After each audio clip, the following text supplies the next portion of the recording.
21व्या शतकात भारत जागतिक महासत्ता म्हणून उदयास येतोय.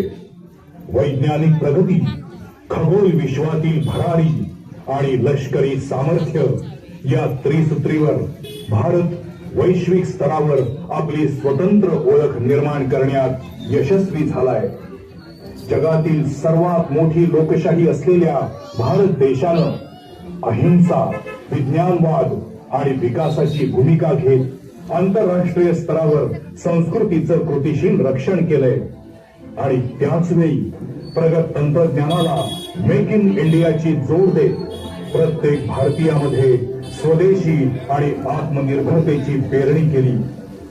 भारताच्या या प्रगतीच्या घोर दौडीमध्ये अडथळा होता दहशतवादाचा, आतंकवादाचा.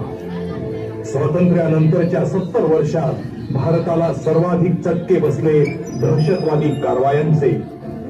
निरपराध सर्वसामान्यांचे बळी गेले आतंकवाद्यांच्या अमानुषतेने.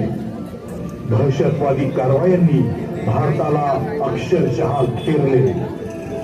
मुंबई अटॅक, संसदेवर हल्ला, पठाणकोटच्या भारतीय लष्करी तळावर हल्ला आणि 22 एप्रिल 2025 ला झालेला पहलगाम दहशतवादी हल्ला. या हल्ल्यात एका नेपाळी नागरिकासह 26 निष्पाप लोकांची हत्या करण्यात आली.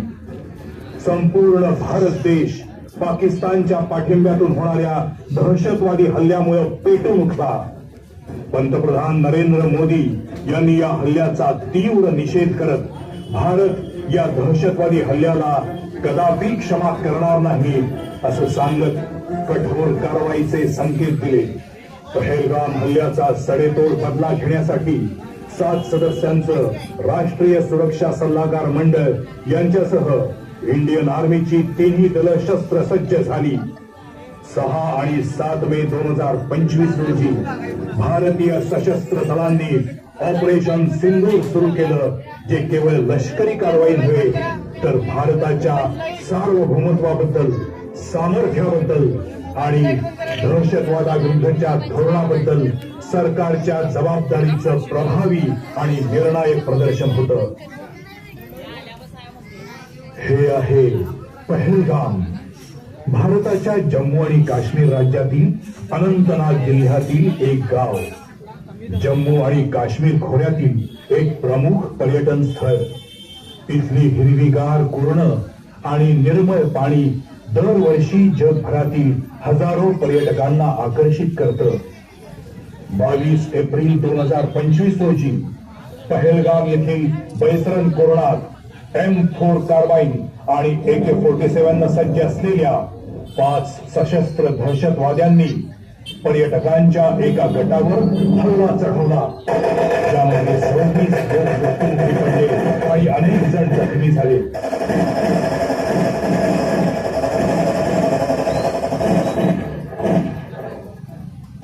या हल्ल्यानंतर भारत आणि पाकिस्तान मधील तणाव वाढला, दोन्ही देशांमधील संघर्ष वाढला आणि त्याचं रूपांतर चकमकीत झालं.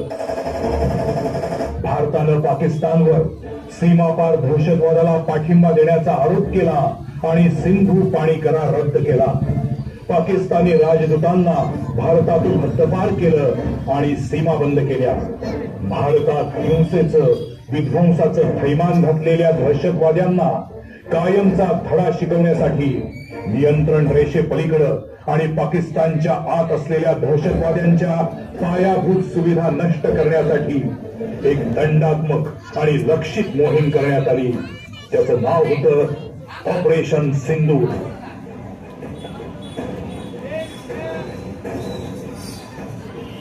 पाकव्याप्त काश्मीरमधील मुझफ्फराबाद, चकोटीबाग या ठिकाणी भारतीय गुप्तचर संस्था म्हणजेच रॉनं पाकिस्तानमधील दहशतवादी तळाची ओळख पटवली आणि तीच ठिकाणं निर्धारित करून 7 मे 2025च्या मध्यरात्री 1:04 हॅमर आणि स्कॅल्प क्रूझ क्षेपणास्त्र यांनी सुसज्ज राफेल लढाऊ विमानांनी उड्डाण केलं.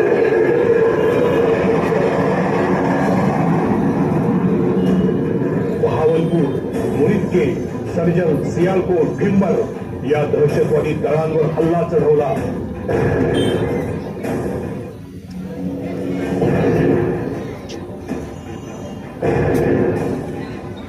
या ऑपरेशन मध्ये पाकिस्तानमधील 9 दहशतवादी ठिकाणं उद्ध्वस्त करण्यात आली आणि 100 पेक्षा अधिक दहशतवाद्यांचा खात्मा करण्यात आला.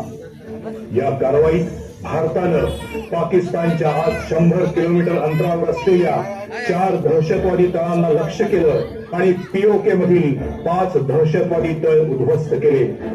त्यातून भारतीय सैन्यानं जैश ए मोहम्मद आणि लष्कर ए तैयबा या दहशतवादी संघटनांचे तळ नेस्तनाबूद केले. या कारवाईतून केवळ पहलगाम नव्हे तर मुंबई हल्ला, संसद हल्ला आणि भारतातील आजवरच्या अनेक दहशतवादी हल्ल्यांचा बदला घेतला.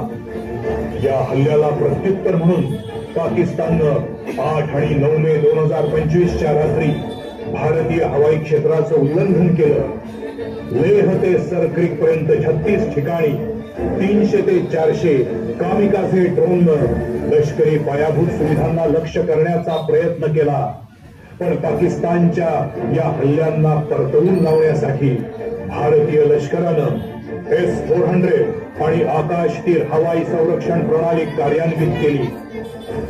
भारताची वैज्ञानिक प्रगती, खगोलशास्त्रातील भरारी, कणखर नेतृत्व, अचूक नियोजन, कर्नल सोफिया कुरेशी आणि विंग कमांडर व्योमिका सिंग यांच्यामुळे ऑपरेशन सिंदूर यशस्वी ठरलं.